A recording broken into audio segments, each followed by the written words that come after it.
લોકોનો વ્યાપક આવકાર મળી રહ્યો છે। સ્થાનિક જે જરૂરિયાતો હતી એ ભારતીય જનતા પાર્ટી અહીંયા સંપૂર્ણપણે પરિપૂર્ણ કરી છે। અહીંયા આરોગ્ય કેન્દ્ર હોય, રોડ રસ્તા, ગટર, લાઇટ, પાણી હોય અને આખા સૌરાષ્ટ્રનું નજરાણું એવા નવા રેસકોર્સનું નિર્માણ પણ વોર્ડ નંબર 1માં થયું છે। પ્રજા ખૂબ હેપી છે, પ્રજા ભારતીય જનતા પાર્ટી સાથે છે। અમારે પદયાત્રાના રૂટમાં 2-2.5 કલાકનો વિલંબ થાય છે। એટલા માટે થાય છે કે દરેક વિસ્તાર, દરેક સમાજના આગેવાનો અમને ચા પાણી નાસ્તો સિવાય જવા નથી દેતા અને આખા રાજકોટમાં પ્રથમ ક્રમાંકે વોર્ડ નંબર 1 રહેશે।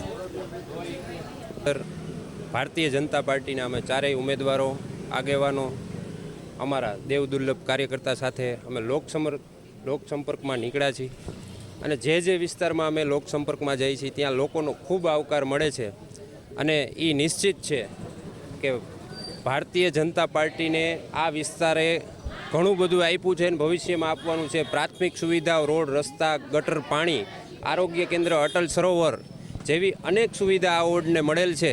સ્માર્ટ સિટી પણ વોર્ડ નંબર 1માં આવે છે। નરેન્દ્રભાઈ મોદીનો સ્માર્ટ પ્રોજેક્ટ કે જે એમનું સ્વપ્ન હતું એ લાઇટ હાઉસ પણ વોર્ડ નંબર 1ની અંદર છે। ઘરનું ઘર આપ્યું છે અને તમામ જાતની પ્રાથમિક સુવિધા પૂર્વ કોર્પોરેટરશ્રીઓએ, ધારાસભ્યશ્રીઓએ અને ભારતીય જનતા પાર્ટીએ હરહંમેશ લોકોની સાથે રહી છે અને અમે પણ આવનારા 5 વર્ષ લોકોની સાથે રહેવાના છીએ અને ભવિષ્યની અંદર આ વિસ્તારની અંદર જે પણ ખૂટતું હશે તે કાર્ય અમે કરવા કટિબદ્ધ છીએ અને લોકોનો ખૂબ જનસમર્થન મળી રહ્યું છે। સામેની પાર્ટીની ડિપોઝિટ જવાની એ નક્કી છે અને આ વિસ્તારની અંદર ખૂબ લોકોનો આવકાર મળી રહ્યો છે।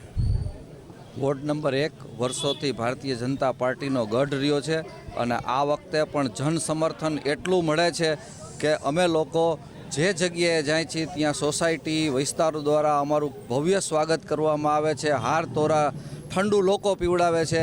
હાર તોરાથી ખૂબ સરસ રીતે સ્વાગત કરવામાં આવે છે અને પ્રચંડ જનસમર્થન સાથે આ વખતે અમે ખૂબ મોટી લીડથી જીતવાના છીએ।